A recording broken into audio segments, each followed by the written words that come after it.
बिस्मिल्लाहिर्रहमानिर्रहीम। दोस्तों, मैं हूं मलिक मोहम्मद अली और एक मरतबा फिर मैं आज कानूनी रहनुमाई लेने के लिए आया हुआ हूं जनाब मोहम्मद रशीद हाशमी साहब, सीनियर एडवोकेट के ऑफिस में।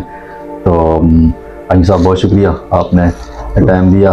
आप काफ़ी टाइम दे रहे हैं हमारे दोस्तों के लिए। आप बहुत मसरूफ़ एडवोकेट हैं इस ख्याल के, लेकिन ये आपकी मेहरबानी है कि दोस्तों के जो मसाइल होते हैं आप उनके लिए स्पेशल वक्त निकालते हैं। तो हाशमी साहब, आज जिस बारे में मैं पूछना चाहूँगा वो एक कॉमन सा एक इशू है। इशू तो नहीं कह सकते कि जो स्टाम्प पेपर होते हैं, जो लोग ज़्यादातर स्टाम्प पेपर पे करोड़ों रुपए की प्रॉपर्टी ले लेते हैं, प्लाट ले लेते हैं, मकान ले लेते हैं और रजिस्ट्री नहीं कराते।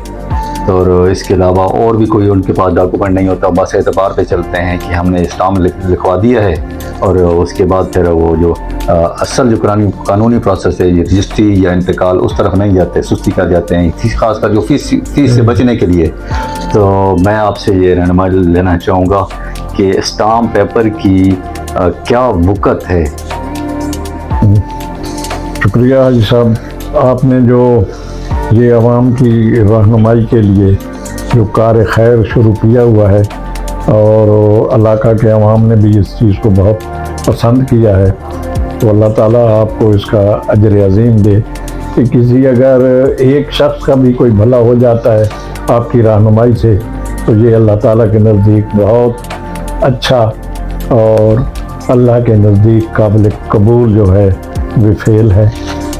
तो आज आपने जिस नहायत अहम टॉपिक पर मुझे इजहार ख्याल का मौका दिया है, तो इस सिलसिला में वाकई जो है बेचारे लोग मारे मारे फिरते हैं।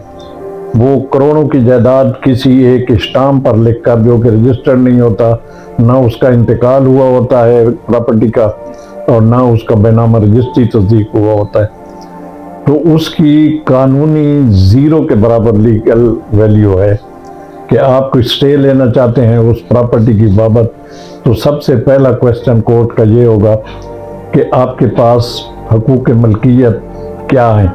तो आप स्टाम्प पेश करेंगे तो इस बात को अदालत इस बिना पर कि ये रजिस्टर्ड डीड नहीं है, लिहाजा आपको इसकी बिना पर हकूक़ मलकियत ही हासिल नहीं है, तो आप स्टे का कैसे क्लेम कर सकते हैं।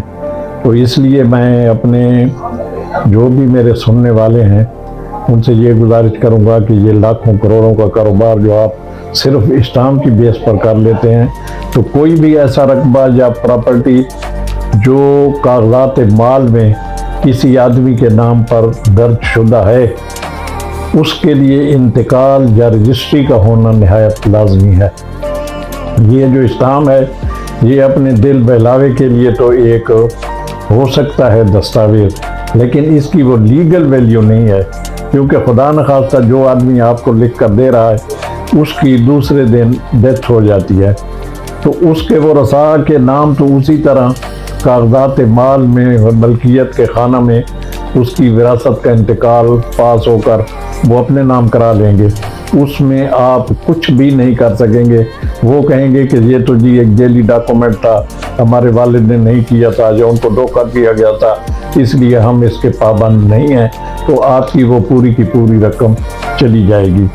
तो इसलिए मैं तमाम साहिबान जो भी मेरी आवाज़ सुन रहे हैं, तो उनसे ये गुजारिश करूँगा कि ठीक है, उसमें फ़ीसें भी हैं, रजिस्टर्ड डीड में इंतकाल की भी फ़ीस है, रजिस्ट्री की भी फ़ीस है, लेकिन वो फ़ीस अदा करना बेहतर है इस बात से कि आप एक ऐसे पेपर को लिए फिरें जिस पर आप अपने हकूक़ मलकियत क्लेम नहीं कर सकते और कागजात माल में किसी और का नाम है, आप उसमें मालिक ही नहीं बने और आप इसी तरह कहें कि मैं मालिक हूँ।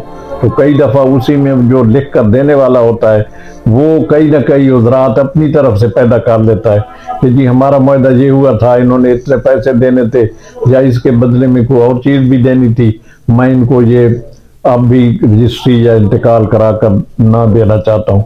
तो इसलिए मेरी गुजारिश ये है कि जो भी आप प्रॉपर्टी खरीद करें उसको रजिस्टर्ड डीड के ज़रिए लें, इंतकाल के ज़रिए लें, ये स्टाम्प वाला सिलसिला आपके लिए बहुत ही नुकसानदेह साबित हो सकता है।